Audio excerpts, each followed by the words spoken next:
Bonjour tout le monde. Alors aujourd'hui, nouvelle recette. Alors cette fois-ci, je vais vous montrer comment faire un sorbet. Donc le sorbet au corosol.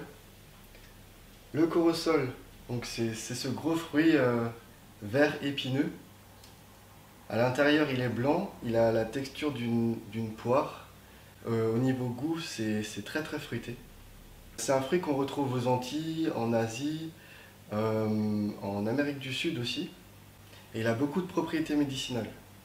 Donc c'est un sorbet qui n'est pas compliqué à faire, donc je vais vous montrer ça. Allez, c'est parti!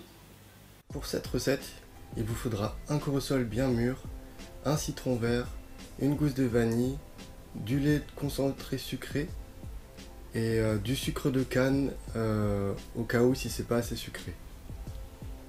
Alors, au départ, on va commencer par couper le corosol en deux pour pouvoir retirer la chair qui est à l'intérieur. Donc c'est la partie assez longue. Si votre corosol est bien mûr, la peau se détache facilement de la chair.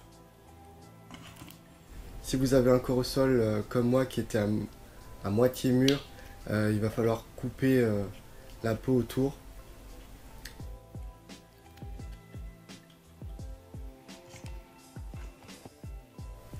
Il va falloir aussi enlever les graines, donc là c'est la partie vraiment la plus délicate, il y a beaucoup de graines dans le corosol.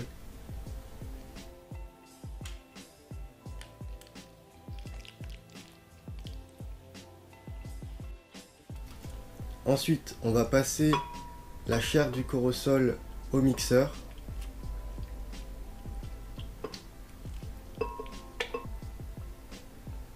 Alors ne mettez pas trop de chair de corosol en même temps dans le mixeur parce que la chair est très épaisse et votre mixeur va un peu galérer. Si c'est trop épais, vous pouvez rajouter un petit peu d'eau pour alléger le mélange.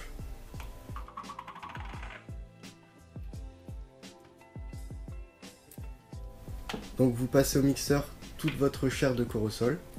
On obtient une purée plus ou moins épaisse. Donc voilà la texture, ça ressemble un petit peu à de la purée. On va venir ajouter le lait concentré. Ça va venir sucrer notre corosol. Et le lait concentré va permettre à la glace de ne pas devenir un glaçon, de rester un petit peu crémeuse.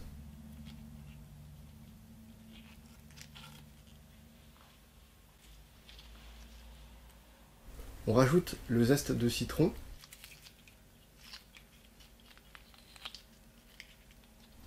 Et on va couper le citron en deux et on va mettre la moitié du jus du citron vert dans notre mélange.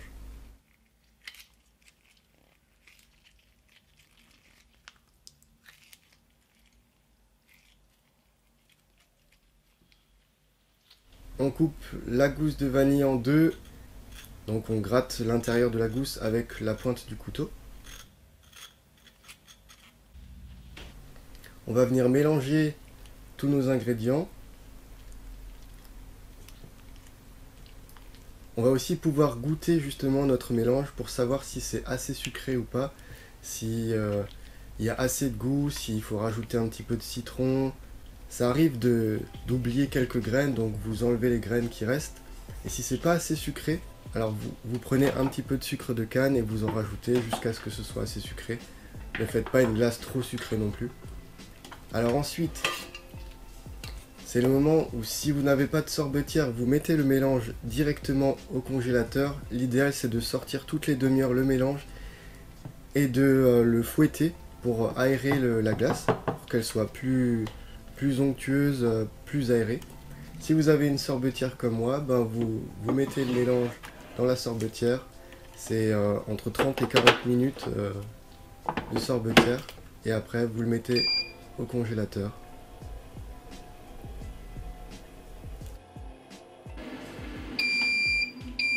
Donc là, passé les 30 minutes, je sors la glace de la sorbetière pour la stocker dans des bacs que je vais mettre au congélateur.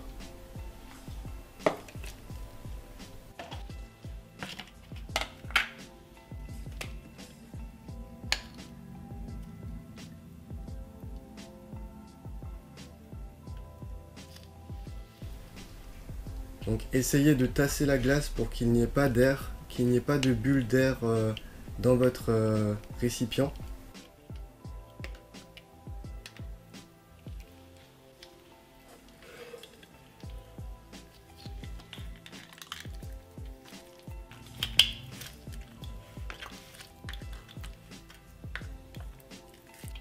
Alors on étale bien pour éviter les bulles d'air.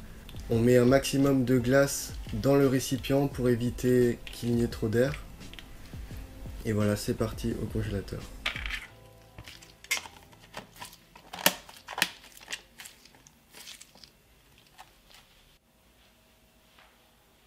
Donc voilà le résultat.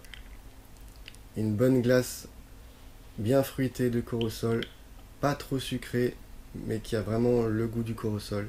Donc c'est idéal en été. En plus le Corosol a énormément de propriétés médicinales. La recette est terminée. Je vais profiter de ma glace. N'hésitez pas à vous abonner comme d'habitude, à liker, à commenter. Et puis je vous dis à la prochaine pour une nouvelle recette.